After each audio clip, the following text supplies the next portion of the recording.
I'd like to give a congratulations to the people of Brooklyn Center, Minnesota.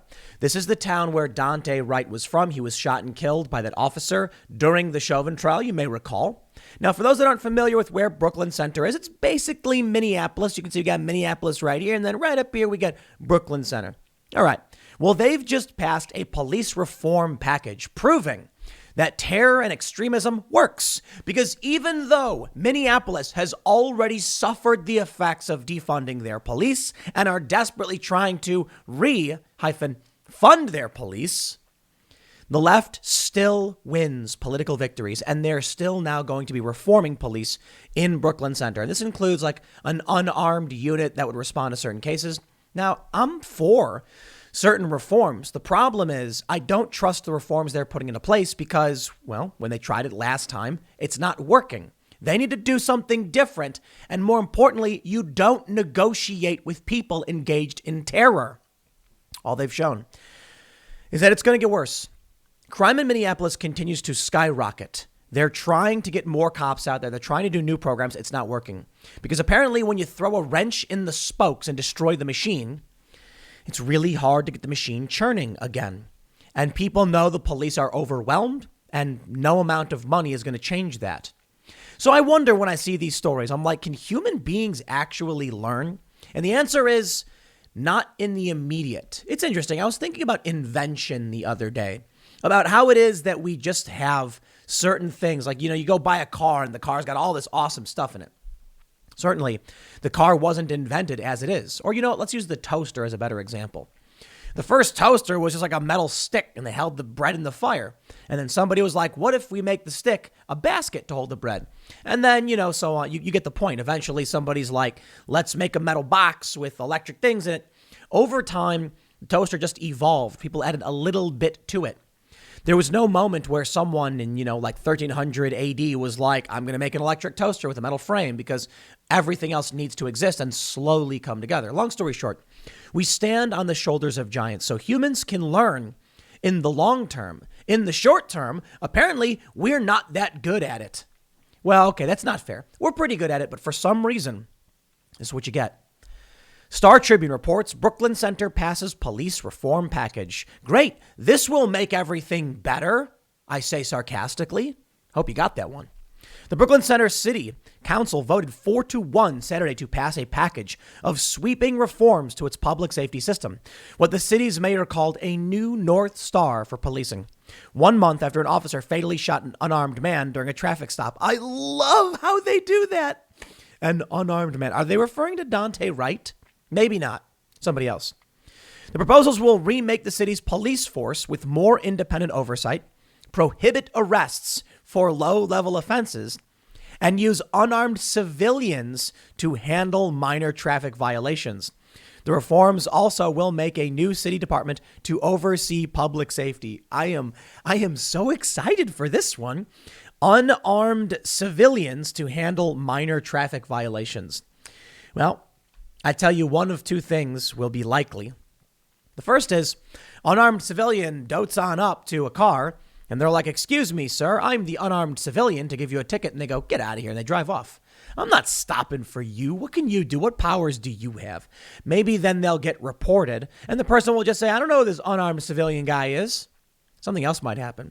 The unarmed civilian walks up and says, we need to deal with your minor traffic violation. And the guy goes, okay, pop, pop. Because that happens. Not all the time. People are not crazy, but it happens. Dante Wright was wanted on a felony warrant for aggravated assault. So what happens when one of these unarmed civilians is like, that guy it made an improper lane change, and pulls him over? I guess they're going to have lights. How are they going to do it? Let's say they do. And then they walk up, and the guy just says, I ain't playing around, and then draws on the unarmed guy. I don't got a gun. I don't got a gun. They're not going to care. You know what's going to happen? This is what these people don't seem to understand. Why would a felon on the lam shoot somebody like a cop?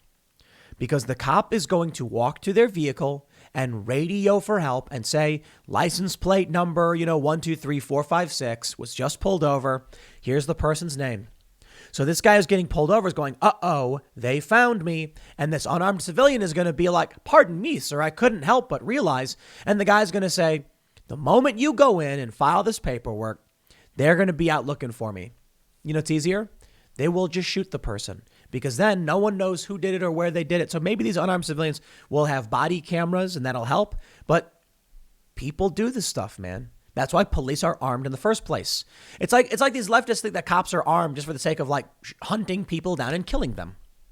They say, quote, I'm sorry, I read that already. They say council members Marquita Butler, April Graves, and Dan Ryan joined Elliott in voting for the resolution. Council member Chris Lawrence Anderson was the sole no vote. She was not present, but said over Zoom that the council hadn't taken enough time on the proposal. She's right. The 3-hour meeting included testimony from the families of Dante Wright and Kobe DeMock Heisler, 2 men who were killed by Brooklyn Center police and whose stories have pressured politicians into seeking changes. 34 days ago, our son on April 11th was murdered, said Katie Wright, Dante's mother. I truly believe if this was implemented prior to April 11th, our son would still be with us today. Your son reportedly tried to steal hundreds of dollars from a woman showing off his gun. That's the story I read. I don't know the full details. He was wanted on a warrant for felony aggravated assault. You think he'd still be here? Why? Because he would have escaped from the person who pulled him over? Perhaps. Is that what these people want? Like, with the Jacob Blake story is particularly interesting. This guy was accused of, like, assaulting the woman, at this home in her bed, if you know what I mean. Is that what the feminists want? They want these people to just walk away after committing very serious crimes? Apparently, that's what they want. Former Brooklyn Center officer Kimberly Potter has been charged with second-degree manslaughter in Wright's death. The killing ignited a week of sustained protests outside the police station and a backlash against minor traffic stops, or pretext stops, that disproportionately affect drivers of color. If a cop is going to make up a reason for pulling someone over, that's BS. If you actually violate the law and you get pulled over, that's normal. So what's the issue? Instead of just saying stop pulling people over for BS reasons, they're saying we're just not going to you just can't pull people over, period, for low-level reasons. All right, well, stop signs are meaningless. Can't pull you over for it. So who cares about stop signs? What about traffic lights? That's low level, right? Oh no, someone blew a red light, can't pull them over. So you're not going to give people tickets anymore? You see where we go? This is how they defund the police. And it's not all bad. I'll tell you this, a lot of police departments make money, cities make money off of traffic tickets. They pull you over, they give you a ticket, they make money. They actually calculate that into their yearly budgets. So you know what? Good. But this is how they defund the police. At this point, I don't even care all that much. These cops who want to stay on and stay in a burning building, don't expect me to come to your rescue when you are licking the boots of these corrupt politicians. You have corrupt politicians who are pushing insane ideology, and these cops who stay are like, I'm helping, as they lick the boots of the woke cultists and the corrupt Democrats. So no, I'm not going to defend you, you bootlicker. Law enforcement officials have criticized Elliott's proposals, especially the idea of unarmed people making traffic stops. Hey, whatever. The mayor failed to consult the Law Enforcement Labor Services Police Union before introducing the reforms, said Jim Mortensen, executive director of the 6,400-member union. No police officer spoke publicly at the meeting Saturday. The action will create a community safety and violence prevention office, which would oversee the city's police, fire, and 2 new city departments, traffic enforcement and community response. It also resolves to create a committee which would include residents who have been detained by Brooklyn Center Police to review and make recommendations on such matters as police response to protests and the collective bargaining agreement between the city and police. I'm totally fine with that. That's the kind of stuff I think we could use. Civilians who are on an oversight board, who review cases and then make determinations. But sending out unarmed people to enforce traffic violations, that is going to get bad, to say the least. I think mostly people will just escape. You know what I mean? Like you pull somebody over and they're like, who are you? I'm the unarmed civilian here to give you a... Oh, he's gone. What do I do? You going to chase him down? Nah. What are you going to do? You're going to do nothing. You're going to do nothing. They say the resolution will direct the city manager to implement a policy requiring officers to issue citations by mail rather than arrests for non-moving traffic infractions and non-felony offenses and warrants unless required by law. Okay, all right. I'll give him that one. That one's smarter. I guess the problem's on you. You blow a stop sign, the guy's just going to write your plate down and they'll mail you a ticket. Why don't we do that already? That makes way more sense, I guess. I suppose the problem is then, what if you didn't really blow a stop sign and they just lie? Then you challenge it and then you win and you waste everyone's time. This might result in more money for the government. Maybe that's the plan, because now these unarmed people could just be like, the lane changed properly and you blew a light and that wasn't yellow, it just turned red, and that was a stop sign, you didn't stop long enough, and they'll just start doling out these tickets, right? Then what? Then the oversight committee comes in and says, why is everybody getting all these tickets? This is crazy. I think you're going to see a lot more tickets. It's time, said Butler. We've been talking about these reforms for quite a while. Well, more specifically since last June after the death of George Floyd, and we didn't have as much urgency around it as we probably should have. U.S. Rep. Ilhan Omar sent prepared remarks to the city council supporting the reforms. Let's get this done. She said in recent remarks, we owe it to Dante. Dozens of citizens spoke at the meeting. One resident said she was concerned about the rise of violence and that street crime that gave her reason to fear for her safety. She said she supports change, but not at the expense of police. Another said she would like to be part of the oversight committee, but feared her voice would not be welcome as a white conservative woman. Oh, you're right about that. In one tense moment, a man said he didn't agree with having unarmed people pull over drivers. He then turned to Wright and said, your son was killed not because of a traffic stop in my mind, but because he had warrants. The crowd booed, drowning out his comments. You're being disrespectful, they shouted. Oh, no, disrespectful. Shut up, you whiny cowards. A group moved the man away from the podium, and Elliott apologized to Wright on behalf of the man who didn't give his name. Bravo to that guy speaking up and standing up. Good man. Several black residents spoke about being racially profiled, or of turning on the news and seeing a story about a police officer shooting someone and fearing the victim was a family member. The changes we are talking about will take a while, and we have no more time to wait, said Amidia Dimmock, the mother of Dimmock Heisler. Please, please, and we will work with you every step of the way, but please do this. Please vote yes. Brooklyn Center officers shot Dimmock Heisler in 2019 after responding to a mental health call. Dimmock Heisler's grandfather called police after the man who had autism grabbed a knife and feared might hurt himself.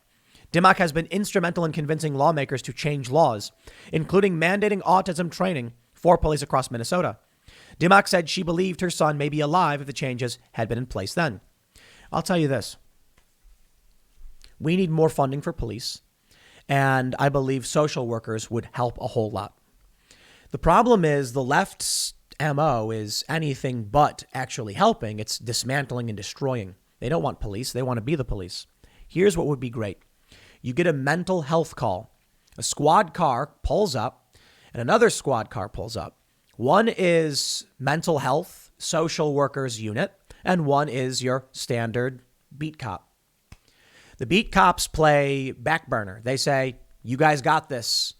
And the social workers attempt to diffuse a potentially violent situation or with someone who's mentally unwell. If it escalates to deadly force and the social workers retreat, the regular officers can move in. There's probably a lot of holes in this. There's probably a lot of people are going to say, here's why that wouldn't work. Here's the problem. And, but I'm trying to think of appropriate solutions. And I think no matter what you come up with, you're going to need more funding for cops. The reason I think the social workers thing could work is if you got someone who's mentally unwell brandishing a knife, you got to send in cops and they're going to be able to defend themselves. And this guy's got a knife and he's lunging at somebody who's doing something. He's going to get shot. So how do you deal with it? Well, we can't have unwell people running around with knives. It's crazy.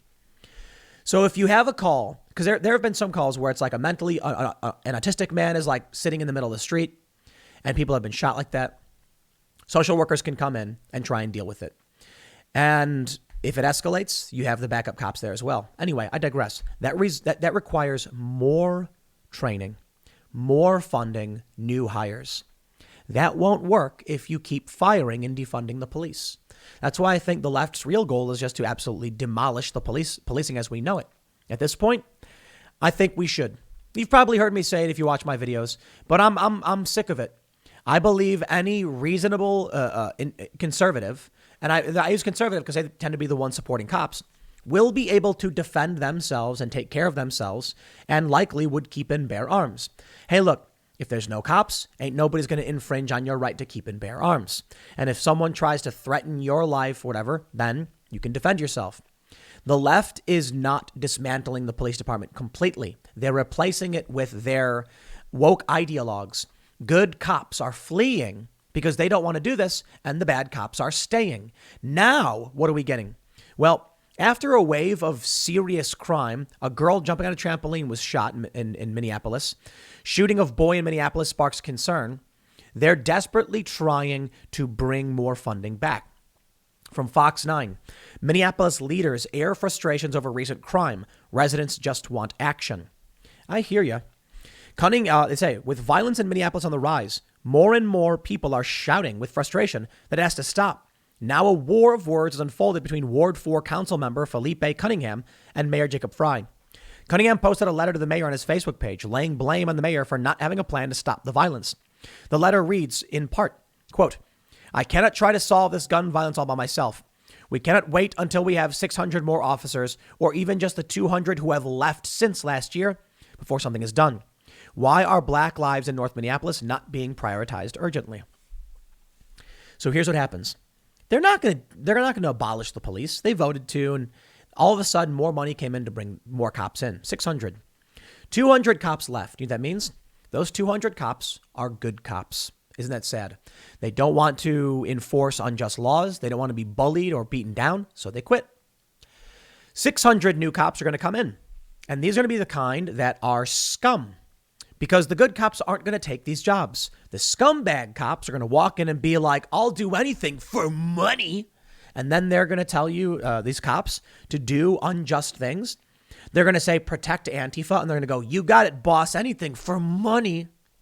And they're going to watch their community burn to the ground. The left isn't going to get rid of the police department. Now, here's what happens. You, law-abiding citizen, you would like to have a firearm for self-defense, but for some reason, the government has infringed upon your right to keep and bear arms. And you can't. And these dirty cops will absolutely arrest you. In fact, we just had a unanimous Supreme Court decision. This is interesting. This guy had, his wife got in a fight with him. Cops show up the next day and they ask him to go to the hospital for a mental health check. And he said he would, but don't go in his house and take his guns. And they said, you got it, boss. The guy gets in the ambulance and goes to the hospital. Cops go in his house, steal all his guns. Supreme Court ruled it was unconstitutional. 9-0, a unanimous ruling. You can't just go in someone's house and take their stuff. But who were these cops? Who were these cops that were like, let's take his guns? You see this? You know, people often talk about, I remember seeing something recently. They're like, there is never going to be a point where someone shows up and just takes your guns. Lie. Think about what they're saying about the right after the Capitol, that they're extremists, that they're mentally unwell. Now we have red flag laws. The Supreme Court ruling may end red flag laws. However, red flag laws still require warrants. This story was about warrantless seizure. So with a warrant, they can come and take your guns. And then people say they're not going to just come and take your guns away. And then one day someone shows up and says, you posted something on the internet that was, was a Gadsden flag, and that's far right extremism. So we're serving you a red flag warrant. We're going to take your guns now. And then we'll determine if you are sane. What happens if they just take all the ammo? So your guns are useless. The point is, they will come and take your guns. It's just not going to be like the bills pass saying guns are banned and then they go door to door taking guns. It's going to be one at a time. It's going to be mental health checkups. And they're going to get warrants to do it. Those cops will take away your right to defend yourself. And they will smile and wave as Black Lives Matter burns down yet another building and kills more people and Antifa. And that's what happens now if the police department stays as it is. They stripped out the good cops. Now they're reflating it back up with bad cops. Don't let them subvert your community. It's funny. There's a meme where it's like, from McCarthy. He's like, I warned that, Hollywood was being overrun by communists and you didn't believe me. Do you think they're just going to walk in the police department, apply for a job, and that's it? Or do you think that they're going to purge the ranks through political pressure? And now that they're desperate for officers and good cops don't want to work, they know the bad cops will walk right in and take up those jobs, basically like scabs. Scab is like somebody who breaks a union picket line. The cops that are going to take these jobs are going to be bad cops. And you're going to get a mayor who's going to be like, take his guns. And they're going to be like, okay, I don't care. I've talked to many cops. People who own guns know this. They'll give you bad advice. And many of them are often pretty bad when it comes to gun rights. They don't care about you. They don't care about your rights. And in the Supreme Court case, they go into the guy's home and took his guns away. That's what freaks me out about this. That's why I think if there's one thing I learned, you better stop defending the police departments, because the left certainly, interestingly, is. Now, not in the way you might think. They're not coming out and saying back the blue, but they're cheering for cops when their enemies are arrested. They're calling for reforms and more funding, and they're going to put in their awful criminal people who will violate your rights, and there will be nothing you can do to stop it at that point, because you'll be disarmed and the rioters won't be. And when the rioters show up to your house and throw a brick through the window, the cops are going to be like, it's a peaceful protest. And then you're on your own. But I firmly believe the Brooklyn Center stuff will backfire. They'll eat this one up. The people in Brooklyn Center who are not paying attention will eventually pay attention, but maybe it'll be too late. People in America need to be paying attention to what's going on. And that's another reason I think we should just abolish the police at this point. Give the left what they've asked for. Defend yourself. And all of these ignorant liberals who don't pay attention to the media will be forced to reckon with what they've been supporting. Stop picking up the slack for them. You don't need their support, and you don't need the police to protect yourself. It's preferable. I get it. But I'm confident in all of you.